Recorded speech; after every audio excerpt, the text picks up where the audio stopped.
Welcome dear students, आप सभी का स्वागत है बोर्ड एग्जाम्स यूट्यूब चैनल पर। तो डियर स्टूडेंट्स, कक्षा 8वीं के स्टूडेंट्स के लिए बहुत बड़ी खुशखबरी है कि आपका अर्धवार्षिक परीक्षा 2024-25 का रियल पेपर आ चुका है, जो आपका 16 दिसंबर को होने वाला है। हिंदी का कंप्लीट रियल पेपर आपका आ चुका है, तो इस वीडियो को आप कंप्लीट वॉच कर लीजिए और 60/60 अंक परीक्षा में प्राप्त करके आइए, क्योंकि ये 101% रियल पेपर होने वाला है। ठीक है, चलिए तो बिना किसी टाइम को वेस्ट किए शुरू करते हैं। राज्य शिक्षा केंद्र मध्य प्रदेश भोपाल अर्धवार्षिक परीक्षा 2024-25 विषय हिंदी कक्षा 8वीं का हम पेपर करेंगे। पूर्णांक आपका 60 नंबर होने वाला है, और जो इस वीडियो को कंप्लीट वॉच करेगा उसको परीक्षा में 60/60 अंक आएंगे, क्योंकि आपको स्कूल में यही पेपर मिलने वाला है। ठीक है, चलिए समय आपका 2.5 घंटे होने वाला है। चलिए देखते हैं। बहुविकल्पी प्रश्न आते हैं आपके प्रश्न क्रमांक 1 से प्रश्न क्रमांक 5 तक, यानी कि इनके निर्देश यहाँ पे दे रखा है। सही विकल्प चुनकर उत्तर लिखिए, प्रत्येक प्रश्न के लिए 1 अंक निर्धारित है। चलिए देखते हैं प्रश्न क्रमांक 1। प्रश्न 1 है आपका, चंदेलों का राज्य किसके समय भारत का सबसे शक्तिशाली राज्य था? तो इसका ए ऑप्शन आता है परमारदेव, बी ऑप्शन आता है आपका राजा धंग, सी ऑप्शन आता है आपका त्रैलोक्य वर्मन, और डी ऑप्शन आता है आपका जय शक्ति। तो क्वेश्चन नंबर 1 का आपका राइट आंसर क्या जाएगा?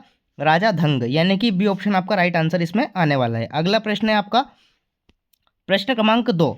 ICS की परीक्षा में बैठने वाले पहले व्यक्ति कौन थे? तो ए ऑप्शन है आपका महात्मा गांधी, बी ऑप्शन है आपका जवाहरलाल नेहरू, सी ऑप्शन है आपका सुभाष चंद्र बोस, और डी ऑप्शन है आपका भगत सिंह। तो क्वेश्चन नंबर 2 में आपका राइट आंसर क्या जाएगा? सुभाष चंद्र बोस, यानी कि सी ऑप्शन आपका इस क्वेश्चन का करेक्ट आंसर आने वाला है। ठीक है, सी ऑप्शन यानी कि सुभाष चंद्र बोस इस क्वेश्चन का राइट आंसर आ जाएगा। अगला देखते हैं प्रश्न क्रमांक 3। प्रश्न क्रमांक 3 है आपका, 64 योगिनी मंदिर कहाँ है? तो ए ऑप्शन है आपका मदन महल में, बी ऑप्शन है आपका तिलवारा में, सी ऑप्शन है आपका त्रिपुरी में, और डी ऑप्शन है आपका भेड़ाघाट में। तो क्वेश्चन नंबर 3 आपसे जो पूछा गया है 64 योगिनी मंदिर कहाँ है, तो ये आपका हो जाएगा भेड़ाघाट में, यानी कि डी ऑप्शन आपका इस क्वेश्चन का करेक्ट आंसर आने वाला है। ठीक है, प्रश्न 4 है आपका, धन का स्वभाव कैसा होता है? ए ऑप्शन है आपका चंचल, बी ऑप्शन है आपका स्थिर, सी ऑप्शन है आपका शांत, और डी ऑप्शन है आपका अविचल। तो क्वेश्चन नंबर 4 में आपका राइट आंसर क्या जाएगा? धन का स्वभाव कैसा होता है? चंचल होता है, यानी कि ए ऑप्शन इस क्वेश्चन का करेक्ट आंसर आ जाएगा। प्रश्न 5 है आपका, हे भगवान वाक्यांश में कौन सा विराम चिन्ह लगेगा? ए ऑप्शन है आपका विस्मय बोधक, बी ऑप्शन है आपका पूर्ण विराम, सी ऑप्शन है आपका प्रश्नवाचक, और डी ऑप्शन है आपका योजक। तो क्वेश्चन नंबर 5 का आपका राइट आंसर क्या जाएगा? विस्मय बोधक, यानी कि ए ऑप्शन आपका इस क्वेश्चन का करेक्ट आंसर आ जाएगा। ठीक है, तो इस प्रकार से आपके प्रश्न क्रमांक 1 से प्रश्न क्रमांक 5 तक जो सही विकल्प पूछे गए हैं वो यहाँ पे कंप्लीट मैंने आपको बता दिए हैं। नेक्स्ट देखते हैं प्रश्न क्रमांक 6 से प्रश्न क्रमांक 10, यानी कि रिक्त स्थान। निर्देश इसका दे रखा है कि नीचे दिए गए रिक्त स्थानों की पूर्ति कीजिए, प्रत्येक प्रश्न के लिए 1 अंक निर्धारित है। ठीक है, चलिए देखते हैं। पहला क्या है? प्रश्न 6 है आपका, गुप्त वंश का राज्यकाल भारतीय इतिहास में रिक्त स्थान के नाम से जाना जाता है।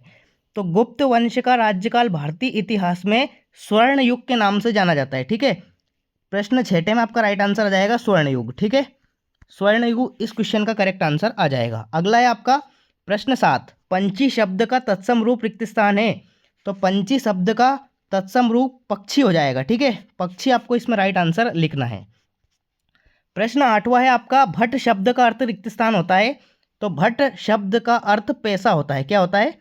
पैसा। ठीक है, पैसा इसमें आपको राइट आंसर लिखना है। अगला क्या है? प्रश्न क्रमांक 9, बिश्नोई समाज की स्थापना सन रिक्त स्थान में की गई थी। तो प्यारे बच्चों, बिश्नोई समाज की स्थापना सन 1450 में की गई थी। ठीक है, 1450 आपको इसमें राइट आंसर लिखना है प्रश्न क्रमांक 9 में। प्रश्न 10वां है आपका, ईमानदार का विलोम शब्द रिक्त स्थान है।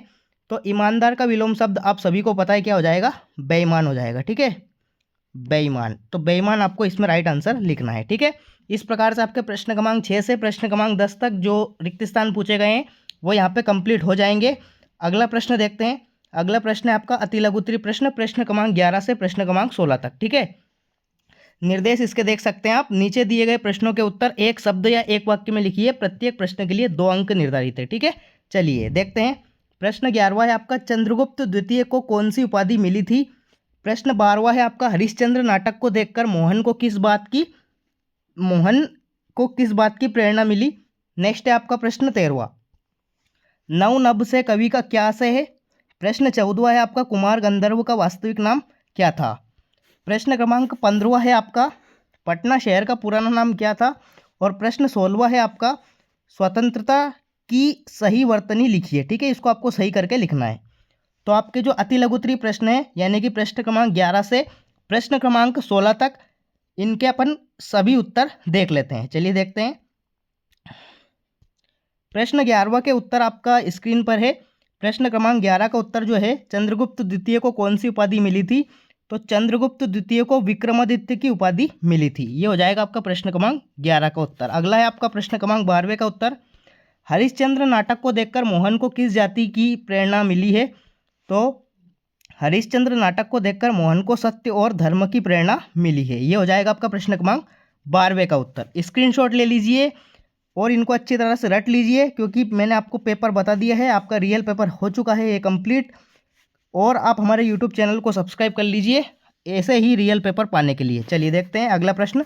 प्रश्न 13वां है आपका, नव नभ से कवि का क्या आशय है? तो प्रश्न 13वें का उत्तर आपकी स्क्रीन पर है। नव नभ से कवि का आशय है नव आकाश, यानी एक नया आकाश जो नए विचारों और आशाओं का प्रतीक है। ये हो जाएगा आपका प्रश्न 13वें का उत्तर। प्रश्न 14वें का उत्तर आपकी स्क्रीन पर है। कुमार गंधर्व का वास्तविक नाम क्या था? तो कुमार गंधर्व का वास्तविक नाम मदन मोहिनी था। ठीक है, ये हो जाएगा आपका प्रश्न क्रमांक 14 का उत्तर। अगला देखते हैं प्रश्न क्रमांक 15वां का उत्तर। ठीक है, पटना शहर का पुराना नाम क्या था? तो उत्तर दे रखा है, पटना शहर का पुराना नाम पाटलिपुत्र था। अगला है आपका प्रश्न क्रमांक 16वां का उत्तर। स्वतंत्रता शब्द की सही वर्तनी क्या है? तो ये स्वतंत्रता को आपको इस प्रकार से लिखना है। ठीक है, स्वतंत्रता, ये आपका राइट आंसर इसमें हो जाएगा। तो प्रश्न क्रमांक 11 से प्रश्न क्रमांक 16 तक के सभी उत्तर मैंने आपको बता दिए हैं। अब अगला प्रश्न देखते हैं, लघुत्तरीय प्रश्न, यानी कि प्रश्न क्रमांक 17 से प्रश्न क्रमांक 22 तक। ठीक है, चलिए इसका निर्देश आप पढ़ सकते हैं। नीचे दिए गए प्रश्नों के उत्तर 30 से 40 शब्दों में लिखिए। प्रत्येक प्रश्न के लिए 3 अंक निर्धारित है। ठीक है, चलिए देखते हैं।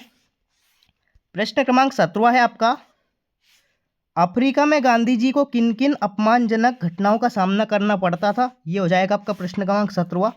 प्रश्न 18वां है आपका, रैदास की भक्ति किस भाव की है? उदाहरण देकर लिखिए। अगला है आपका प्रश्न क्रमांक 19वां, श्रीधर की कौन सी काव्य पंक्तियां नर्मदा के दूध धारा पर सटीक बैठती है? प्रश्न 20वां है आपका, मध्य प्रदेश का वन विभाग प्रतिवर्ष किस क्षेत्र में पुरस्कार देता है? ये आपको बताना है। प्रश्न 21वां है आपका, अपने प्रधानाध्यापक को स्थानांतरण प्रमाण पत्र हेतु एक आवेदन पत्र, एक प्रार्थना पत्र आपको लिखना है। प्रश्न 22वां है आपका, निम्न मुहावरों का अर्थ लिखिए और वाक्यों में प्रयोग कीजिए। पहला है आपका पहाड़ टूट जाना, दूसरा है टस से मस न होना, तीसरा है दांतों चने चबाना। ठीक है, इनका आपको अर्थ लिखकर वाक्यों में प्रयोग करना है। ठीक है, तो प्रश्न क्रमांक 17 से प्रश्न क्रमांक 22 तक आपके जो लघुत्तरीय प्रश्न हैं इनके उत्तर हम देख लेते हैं। चलिए देखते हैं। प्रश्न क्रमांक 17 का उत्तर आपकी स्क्रीन पर है। ठीक है, इसको मैं थोड़ा सा जूम आउट कर देता हूं ताकि आपको पूरा नजर आए। ठीक है, प्रश्न क्रमांक 17 का उत्तर आपकी स्क्रीन पर है। आप इसका जल्दी से स्क्रीनशॉट लेकर इसको अच्छी तरह से रट लीजिए, याद कर लीजिए। ठीक है, प्रश्न क्रमांक 17 का उत्तर। अगला आता है आपका प्रश्न क्रमांक 18वें का उत्तर, रैदास की भक्ति किस भाव की है? ये हो जाएगा आपका प्रश्न क्रमांक 18 का उत्तर। आप इसको याद कर लीजिए। प्रश्न क्रमांक 19 का उत्तर जो है वो आपकी स्क्रीन पर है। ये हो जाएगा आपका प्रश्न क्रमांक 19 का उत्तर। ठीक, नेक्स्ट आता है आपका प्रश्न क्रमांक 20वां। 19वां मैंने बता दिया है। प्रश्न क्रमांक 20वां जो है, मध्य प्रदेश का वन विभाग प्रतिवर्ष किस क्षेत्र में पुरस्कार देता है?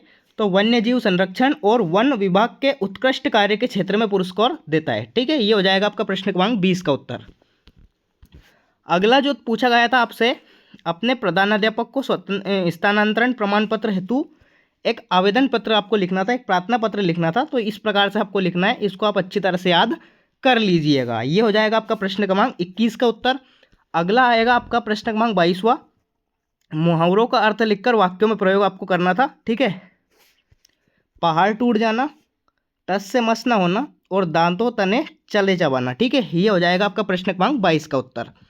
तो इस प्रकार से लघुत्तरीय प्रश्न का कंप्लीट सॉल्यूशन मैंने आपको बता दिया है।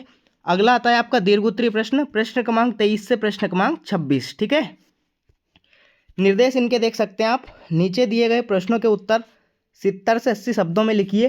प्रत्येक प्रश्न के लिए 5 अंक निर्धारित है। ठीक है, चलिए देखते हैं। प्रश्न 23वां है आपका, डॉक्टर चंद्रा सामान्य जनों से किस प्रकार भिन्न थी? ये आपको बताना है।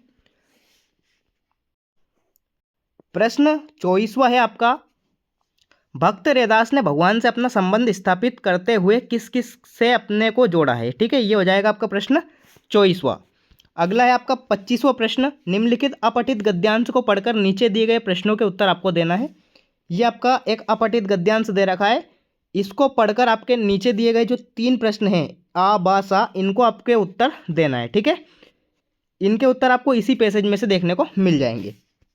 प्रश्न 26वां और अंतिम प्रश्न है आपका, किसी देखे हुए मेले का वर्णन करते हुए एक निबंध आपको लिखना है। 5 नंबर का प्रश्न है। दीर्घोत्तीय प्रश्न 23 से प्रश्न 26 तक आपसे पूछे गए हैं, इनके आंसर्स चलिए अपन देख लेते हैं। प्रश्न 23वां जो है, डॉक्टर चंद्रा सामान्य जनों से किस प्रकार भिन्न थी, तो उसका आंसर आपकी स्क्रीन पर है। जल्दी से इसका स्क्रीनशॉट ले लीजिए और इसका अच्छी तरह से याद कर लीजिए। प्रश्न 23 का उत्तर हो जाएगा ये। अगला है आपका प्रश्न क्रमांक 24वां। ठीक है, प्रश्न 24वें का उत्तर जो है वो आपकी स्क्रीन पर दे रखा है, तो आप इसको अच्छी तरह से याद कर लीजिए। ये हो जाएगा आपका प्रश्न क्रमांक 24 का उत्तर। अगला आता है आपका प्रश्न क्रमांक 25 का उत्तर, जो आपका अपठित गद्यांश दे रखा है। ठीक है, इसके नीचे 3 प्रश्न दिए गए थे आ बा सा, तो उनके उत्तर मैंने आपको दे दिए हैं, इनको आप अच्छी तरह से याद कर लीजिए। 26वां और अंतिम प्रश्न जो आपसे पूछा गया था, मेले का आनंद, इस पर आपको एक निबंध लिखना था, तो निबंध मैंने आपको यहाँ पे दे दिया है, तो आप इसको अच्छी तरह से याद कर लीजिए। ठीक है, ये हो जाएगा आपका प्रश्न क्रमांक 26 का उत्तर। तो इस प्रकार से प्यारे बच्चों, 8वीं कक्षा का मैंने हिंदी का आपको कंप्लीट पेपर विथ सॉल्यूशन आपको यहाँ पे बता दिया है। अगर आपको फिर भी कोई डाउट है तो मुझे कमेंट बॉक्स में बता दीजिए। ये बिल्कुल आपका रियल पेपर होने वाला है, यही आपको परीक्षा में देखने को मिलेगा। अगर आपको ऐसे ही पेपर चाहिए, ऐसे ही पेपर आपको चाहिए सभी विषय के, तो आप हमारे यूट्यूब चैनल को सब्सक्राइब कर लीजिए, ताकि आने वाले वीडियोस की नोटिफिकेशन सबसे पहले आपको मिल जाएगी। मिलते हैं अगले पेपर में अगले वीडियो के साथ, तब तक के लिए टाटा बाय बाय, जय हिंद, वंदे मातरम।